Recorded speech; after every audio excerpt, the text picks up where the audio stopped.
Grupo de Estudios Carl Friedrich Gauss presenta Audiocuentos Ancallinos.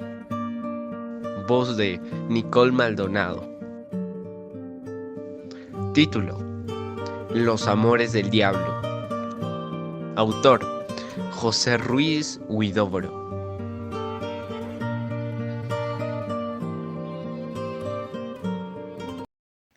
Viene a mi pluma la donosa ocasión de ocuparme de los amores del diablo en esta muy generosa ciudad de Huaraz.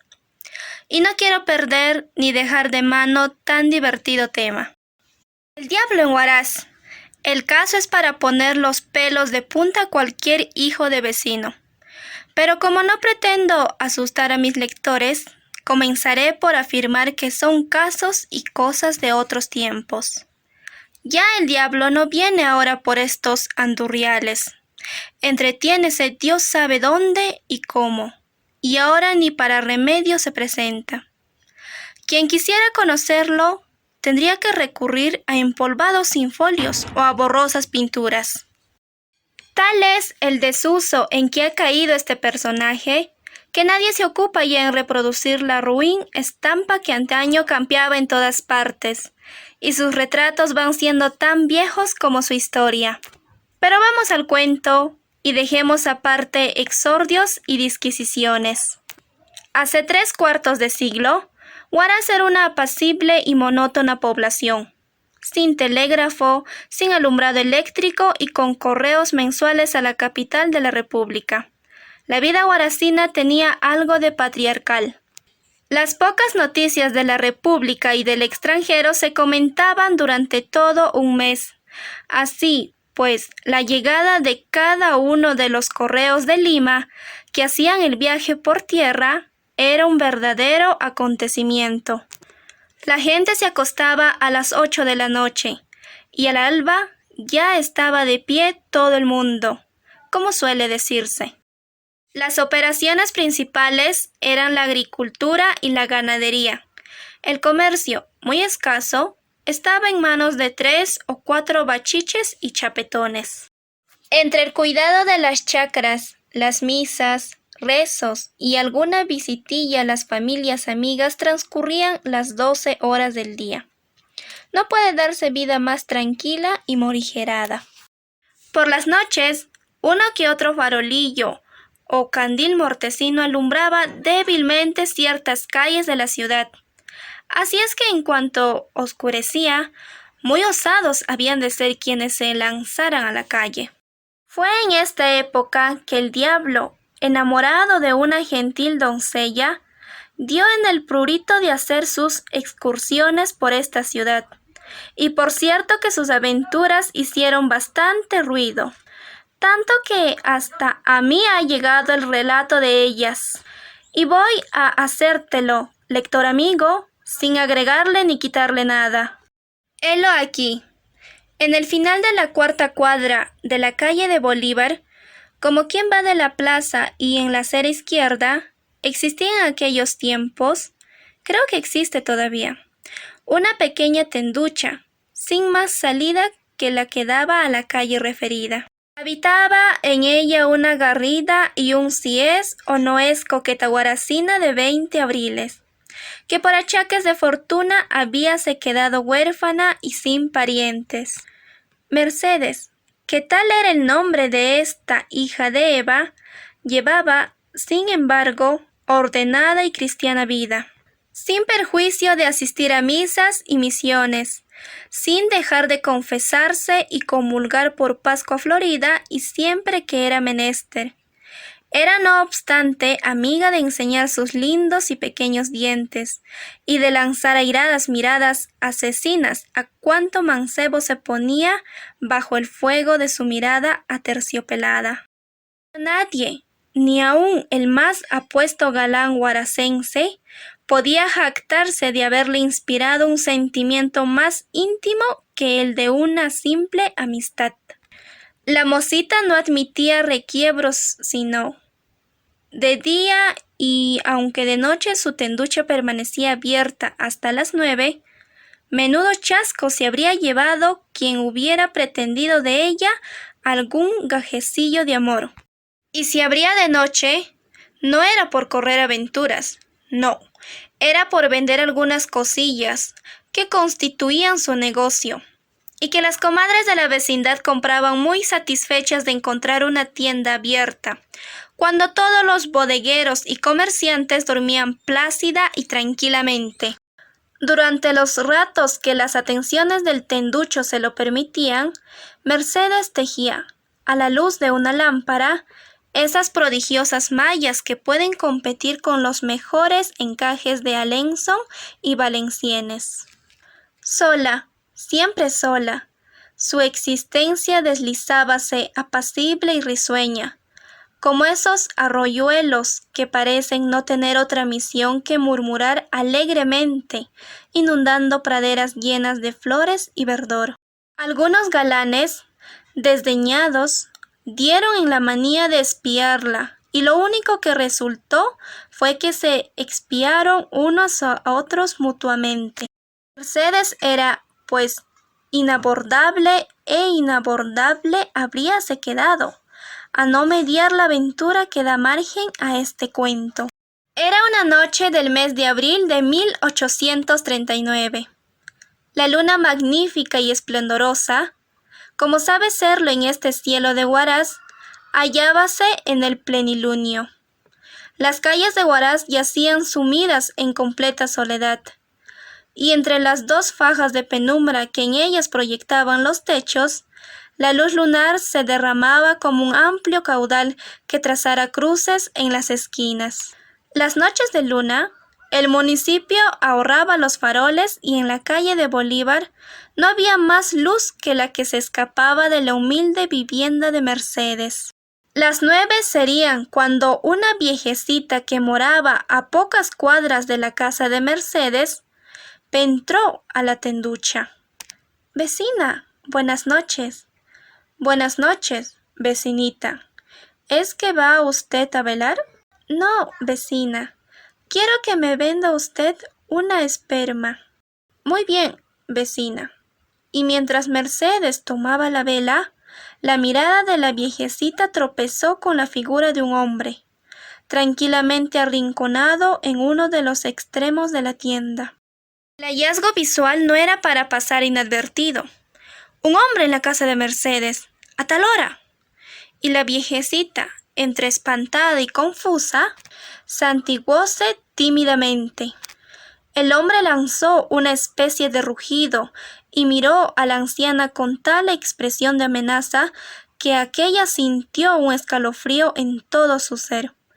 Tomó apresuradamente la vela, pagó y fuese temblando. Al día siguiente, la noticia culminante del barrio era la presencia de aquel sujeto en la morada de la bella Mercedes. La viejecilla había soltado la sin hueso, y todo eran comentarios. La especie corría de boca en boca, y no hubo vecino ni vecina que no echase ese día al interior de la casa una mirada investigadora y burlona. Pero, ¡oh sorpresa! Mercedes estaba sola, tan sola como siempre.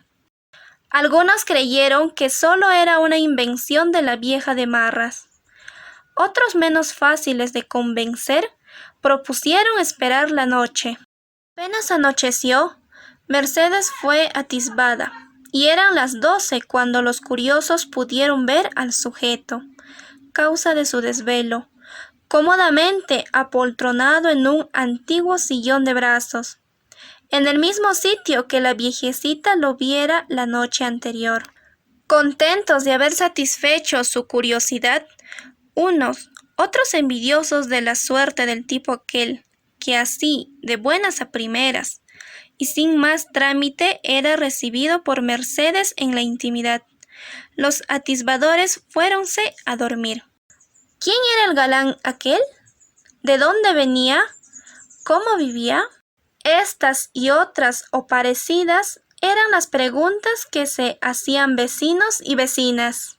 Y lo que más intrigados les traía era la rara catadura del nocturno visitante.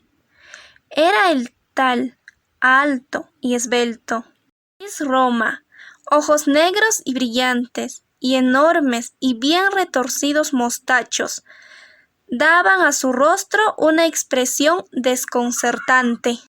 Vestía de negro y era su traje el de un hombre habituado a viajar.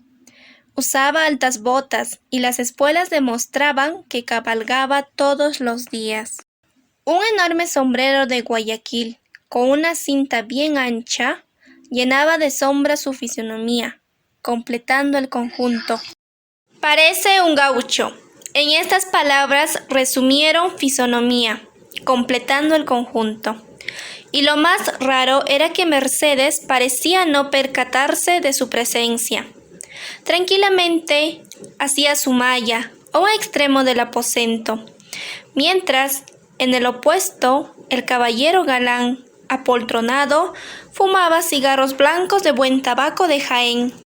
Así las cosas, cierta noche, y a la hora en que Mercedes acostumbraba cerrar la puerta de calle del tenducho, la viejecita de Marras fue a comprar un paquete de azul de ultramar. Después del saludo consiguiente, hízola entrar Mercedes y le despachó el artículo solicitado.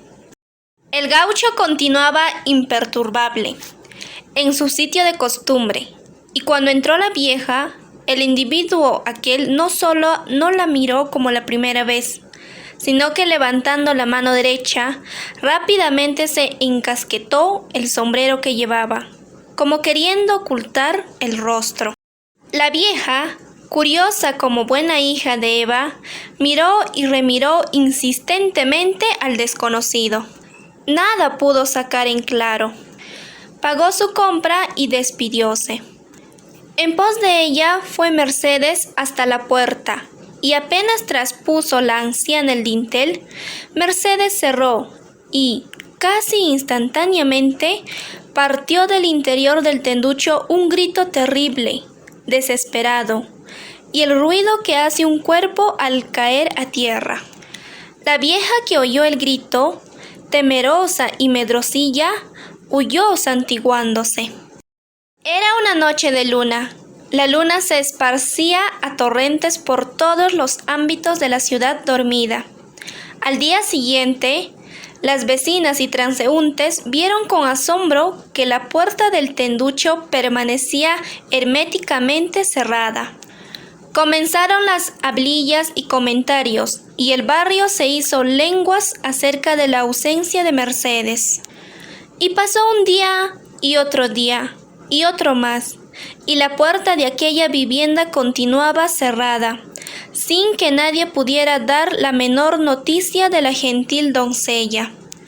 Al cabo de 4 días, el subdelegado de la provincia, vivamente intrigado por los decires que corrían de boca en boca, constituyóse con un buen número de vecinos notables y procedió a abrir la puerta de Mercedes. Abierta aquella, penetró el representante de la autoridad con su séquito. La primera habitación nada de particular ofrecía. Todo estaba en su sitio, ordenado e intacto. Pero en la habitación contigua, o sea, en el dormitorio de Mercedes, los circunstantes vieron con estupor al pie del lecho vacío todas las vestiduras de Mercedes arrojadas en el suelo y ella, inútiles fueron todas las investigaciones hechas. No se encontró el menor indicio por el cual pudiera saberse el paradero de Mercedes. La puerta demostraba haber sido cerrada por el interior, y como la casucha no tenía otra salida, la desaparición de Mercedes pasó a la categoría de los misterios. Requisitorias e investigaciones. Todo fue inútil. La mocita se había evaporado. Entonces los vecinos y compadres del barrio declararon que el gaucho no podía haber sido sino el diablo, y que el diablo había cargado con la codiciada mujercita, que los tenorios guaracinos no habían podido conquistar. Un transeúnte que llegó a esta ciudad la noche de la desaparición y que venía de Conchucos, declaró que en el paraje llamado Recibimiento, en el camino de esta ciudad a Recuay, había encontrado a un jinete alto y bien montado, que llevaba en brazos una mujer vestida de blanco y al parecer desmayada. Entonces, llegóse a la conclusión lógica de que el diablo, enamorado de Mercedes y cansado sin duda de su prolongada soltería de tantos siglos, había raptado a la bella Guaracina, tomando el camino de Recuay para volver a sus tenebrosos dominios. 20 años más tarde, en una casucha del barrio de Belén, moría un individuo, víctima de un terrible ataque cerebral. Aquel hombre había vivido como un réprobo, sin parientes y sin amigos, encerrado en un mutismo sombrío. Su existencia deslizóse en un aislamiento espantoso. 2 años antes de su muerte, llegó a Huaraz una tarde lluviosa. Tomó en alquiler la primera casa que encontró desocupada y se estableció en ella de manera muy modesta, casi miserable.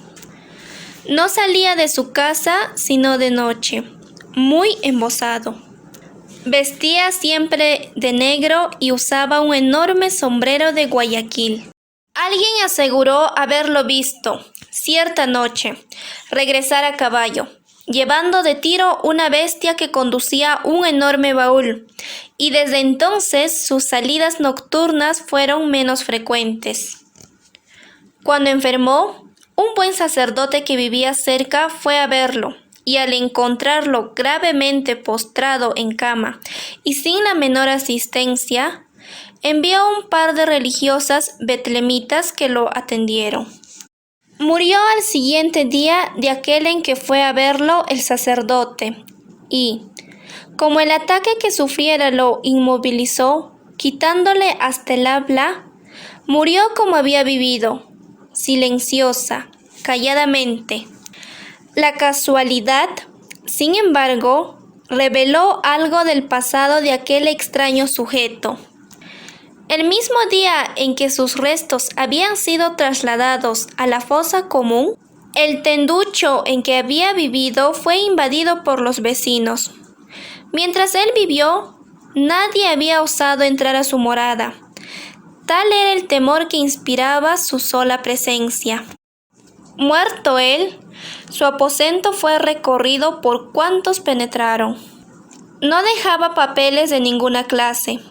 Un catre, un gran baúl vacío y algunas puñadas de tabaco esparcidas aquí y allá. Era todo lo que quedaba.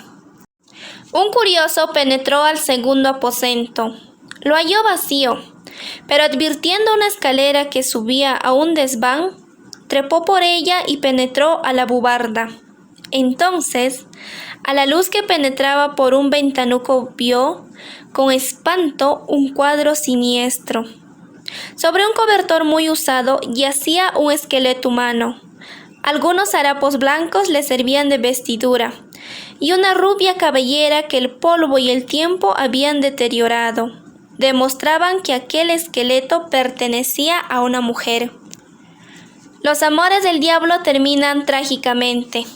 La hermosa mujer que él raptara en un deliquio amoroso era, a no dudarlo, esta. Curiosamente pudieron admirar cuántos en pos del primer curioso penetraron al desván. ¿Quién fue aquel hombre? Jamás ha podido ser identificado. Fue sin duda un réprobo.